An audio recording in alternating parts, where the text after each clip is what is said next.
J'exerce le métier de chantourneur. Mon activité principale, c'est de me servir déjà d'une scie à chantourner. C'est une petite lame très très fine qui nous permet de découper sur le champ du bois. En fait, il suffit d'avoir un modèle que j'aurais dessiné au préalable et je le scie, je le découpe. On peut donc faire des découpes internes. Il suffit de percer un petit trou, on détend sa lame, on passe la lame dedans, on retend la lame et on fait la découpe intérieure. Et on fera cette opération-là autant de fois qu'on aura de découpe intérieure à faire. On est quand même limité, c'est même bien dommage par rapport à la hauteur de coupe du morceau de bois. On aurait plein d'autres idées, il y aurait plein d'autres applications s'il y avait moyen par rapport à la technologie de la machine. Mais malheureusement, là, on est tenu à 45 mm d'épaisseur du bois. Et les lames sont tellement fines que si on dépasse, même si on pouvait dépasser cette épaisseur, avec ces lames-là, on aurait des difficultés à tenir l'équerrage. Moi, je travaille beaucoup d'épicéa.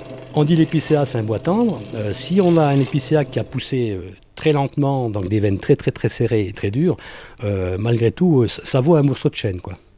Donc c'est des fois pas facile. Le fait d'avoir une lame qui est extrêmement fine, qui fait pour la moyenne des lames, ça fait 48 centièmes, c'est rien par rapport à une lame de scie à ruban, de scie circulaire.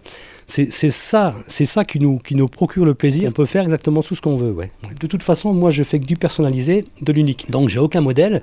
Si on me demande de dessiner un chat, je vais le dessiner comme ça, je vais le croquer directement sur ma planche de bois. Et comme je pousse le vis jusqu'à me servir du nœud du bois de la planche pour faire soit l'œil, soit le cœur des fleurs, je suis obligé de tenir, de ne pas avoir justement de gabarit. Donc je croque déjà dans un premier temps sur ma planche, et ensuite il me reste plus qu'à, entre guillemets, il me reste plus qu'à chantourner. Je suis issu de la ferraille, donc j'ai travaillé l'acier pendant 8 ans, j'ai travaillé le plastique pendant 23 ans, et maintenant je travaille le bois. Donc en fait c'était une reconversion, quoi. C'est un matériau que je ne connaissais pas. Si, mais à part mettre des clous dans la frisette pour faire la maison, je veux dire comme beaucoup de monde, j'ai appris à le connaître. Mais c'est à ce moment-là que j'étais piqué, donc ça fait à peu près, ça fait 6 ans maintenant. Je me suis essayé au départ, c'est pas facile, hein. Bon, t'as un morceau de bois, t'as une petite scie qui au départ ne marche pas bien parce que on n'a pas forcément envie de s'en payer une très très bonne. On s'essaye et c'est les collègues qui t'encouragent en fait. Tu leur montres tes premières créations. Ah mais c'est pas mal, bon, au fond de toi-même tu te dis bon d'accord ils sont peut-être un peu gentils mais bon quelque part c'est rassurant et c'est de là que tu commences après un petit peu sans avoir de notion de dessin, tu commences à crayonner, tu commences à trouver des proportions par rapport aux bestioles par exemple, par rapport aux fleurs, par rapport à tout et puisque ça plaît, pourquoi ne pas continuer? Parce que cette petite machine c'est incroyable, quand on l'a essayé on a l'impression qu'on peut tout faire avec. Il suffit bien sûr d'avoir quelques notions après de dessin, de croquis, et c'est magique. C'est pour ça d'ailleurs que j'adhère à l'atelier des savoir-faire à Ravioles.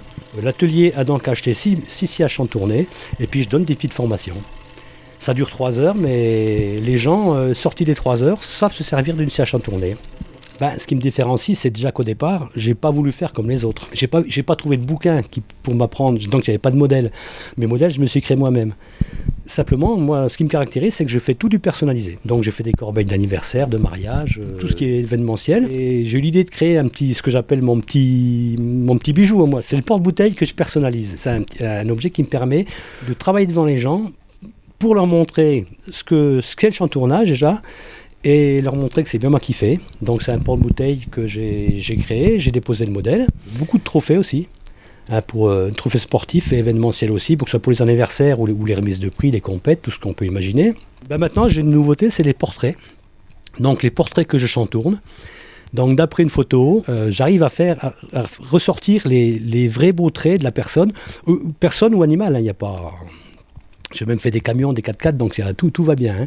Alors, je suis installé depuis 83 à Villard-Derriat. Quand vous montez au site gallo-romain, donc vous allez tomber sur mon petit chalet en montant à gauche. Je suis aux 3 rue du Pont des Arches et là, vous allez trouver Fandarix.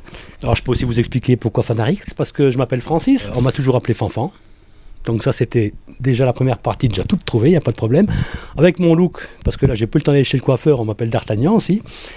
Je m'étais aussi déguisé en Astérix, donc ça fait déjà Fandarix. À Villard-Derriat, il y a un site gallo-romain. Alors le Fandarix va bien, la consonance va bien avec le site gallo-romain. Et il y a une suite, c'est le bois c'est l'or. Alors le bois c'est l'or parce que normalement, je pense que c'est pas perdu encore, hein. Le bois, ça a une certaine valeur, ça vaut de l'or.